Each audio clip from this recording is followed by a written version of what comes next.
nome do Pai, do Filho e do Espírito Santo. Amém.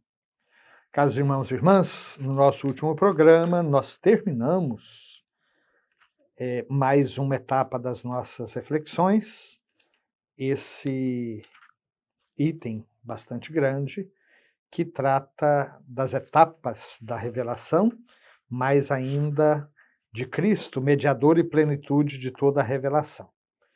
Nós vamos agora começar mais um artigo do nosso credo, a partir do parágrafo 74, a transmissão da revelação divina.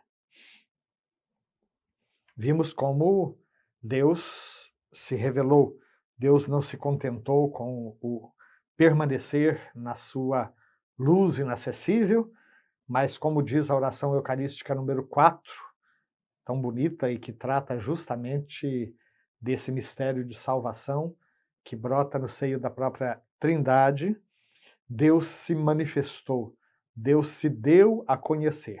Deus se dá a conhecer através da criação, responde às perguntas existenciais do ser humano e mais ainda,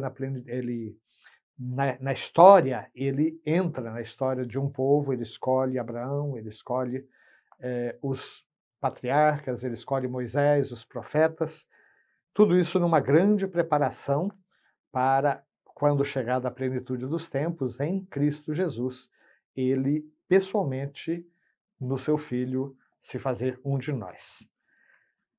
Agora, essa revelação, fechada com a morte do último dos apóstolos, ela precisa ser transmitida a todos os povos até o fim dos tempos. É sobre isso que esse artigo agora trata, a transmissão da revelação divina. Então, parágrafo 74. Deus quer que todos sejam salvos e cheguem ao conhecimento da verdade. Primeira carta a Timóteo, capítulo 2, versículo 4. E a verdade, como o próprio Jesus disse, é Ele mesmo. João 14, 6. Eu sou o caminho, a verdade, a vida. Deus quer que todos se salvem e cheguem ao conhecimento da verdade, portanto, Deus quer que todos se salvem e cheguem ao conhecimento de Jesus Cristo. É preciso, pois, que Cristo seja anunciado a todos os povos e a todos os homens, e que desta forma a revelação chegue até os confins da terra. Nós vamos ver que também nesse artigo o Catecismo vai citar várias vezes a constituição dogmática Dei Verbum, sobre a palavra de Deus do Concílio Vaticano II. Aqui, um texto da Dei Verbum, no seu número 7, que diz assim: Deus dispôs amorosamente que permanecesse íntegro e fosse transmitido a todas as gerações tudo quanto tinha revelado para a salvação de todos os povos. Se a revelação está fechada com a morte do último dos apóstolos, se não há que esperar uma nova revelação pública antes da segunda vinda de Jesus, isso não significa que aquela revelação, aquele tesouro de verdades e, sobretudo, aquela autocomunicação de Deus ficasse encerrada naquele tempo específico em que Jesus, aqueles poucos anos em que Jesus e os demais apóstolos estiveram no mundo. Deus dispôs amorosamente que aquele conteúdo, aquele tesouro, permanecesse íntegro e fosse transmitido a todas as gerações. Parágrafo 75.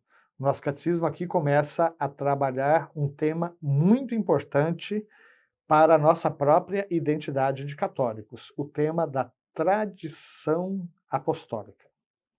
Mais uma vez, temos um texto da Dei Verbum.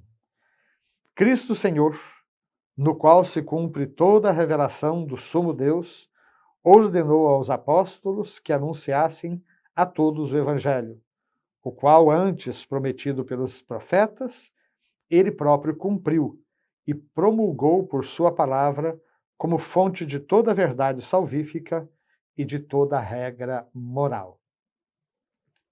Vejam então uma síntese.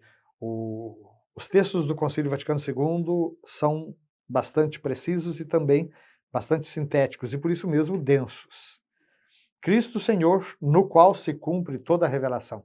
Já vimos em parágrafos anteriores como em Jesus Deus disse tudo de uma vez só.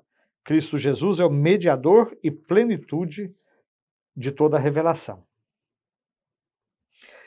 Cristo ordenou aos apóstolos que anunciassem a todos o Evangelho. É o mandato missionário que está no final do capítulo, no final do Evangelho de São Mateus.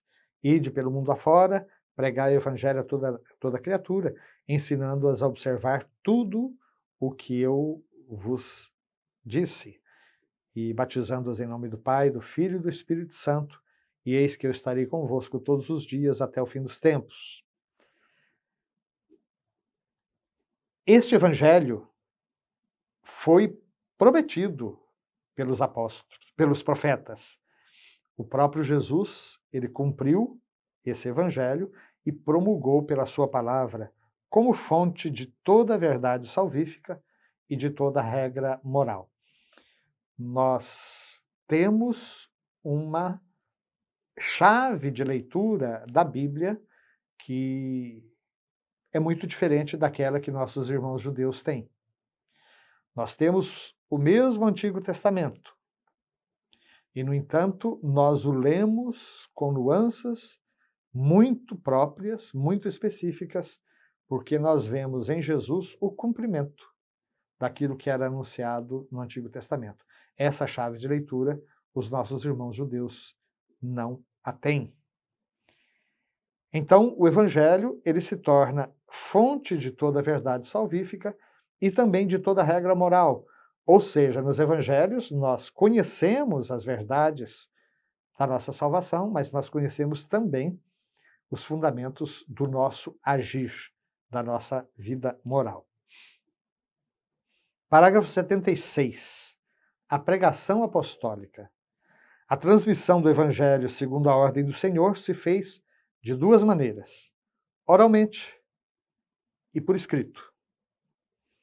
Oralmente, pelos apóstolos que na pregação oral, por exemplos e ações, transmitiram aquelas coisas que ou eles receberam das palavras, da convivência e das obras de Cristo, ou eles aprenderam das sugestões do Espírito Santo. E por escrito, como também por aqueles apóstolos e varões apostólicos que, sob inspiração do mesmo Espírito Santo, puseram por escrito a mensagem da salvação. Sempre Dei Verbum número 7. Então, tentando entrar um pouquinho nessas duas formas de transmissão do Evangelho. A transmissão oral. Jesus não escreveu nada, né? Jesus anunciou o reino de Deus, melhor ainda, ele instaurou o reino de Deus entre nós. Mais do que fundador da igreja, Jesus é o seu fundamento permanente. Mas, de novo, ele não criou a igreja por decreto, mas lançando as suas bases, os seus sacramentos, na escolha dos 12, na própria encarnação antes e depois, com o seu sacrifício redentor. Boa parte dos apóstolos também não escreveram. Eles transmitiram pela pregação oral aquilo que eles já tinham aprendido de Jesus. Mas também eles transmitiram outras reflexões que o Espírito Santo lhes inspirava. Basta lembrar o caso de São Paulo, que não conheceu Jesus segundo a carne e que, no entanto, é um dos principais autores de todo o Novo Testamento, com reflexões suas, sem dúvida, mas inspiradas pelo Espírito Santo. Então, meus queridos, é sobre essa dinâmica de transmissão da revelação divina que nós queremos nos deter um pouco nos próximos programas. Que o Senhor nos abençoe, nos livre de todo mal e nos conduza à vida eterna. Amém.